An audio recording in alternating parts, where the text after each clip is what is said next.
গরম দুধের মধ্যে পাস্তা দিয়ে আজকে একটা ইউনিক পাস্তা রান্না করে দেখাবো তোমাদেরকে। So guys let's see.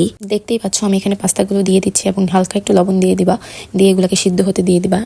পাশেই আমি একটা প্যানে ডিম ভেজে নিচ্ছি, আমি 2টা ডিম দিয়েছি। তোমরা চাইলে চিকেন ইউজ করতে পারো, চিকেনটাকে জাস্ট একটু গোলমরিচ এবং লবণ দিয়ে ভালোভাবে তেলে ভেজে নিলেই হবে।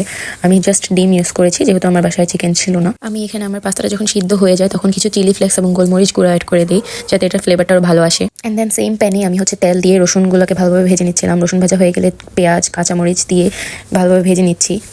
অ্যান্ড দেন আমি ডিমটাও অ্যাড করে দিই, অ্যান্ড এটাকেও ভালোভাবে একটু নেড়ে নিই।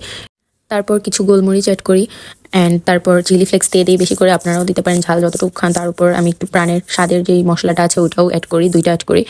আপনারা যদি চান ঝাল কম খাবেন তাহলে এটা স্কিপ করতে পারেন। দেন আমি সব মশলা কষানোর পরে আমার পাস্তাগুলোকে দিয়ে দিই।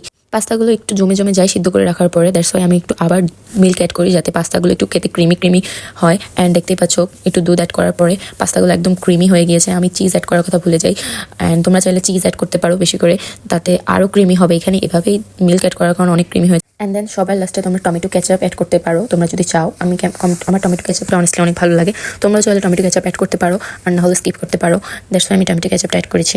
অ্যান্ড দ্যাটস ইট গাইস, এভাবেই তোমাদের তৈরি হয়ে যাবে মিল্ক ক্রিমি পাস্তা, যেটা এত ইজি মেক করা।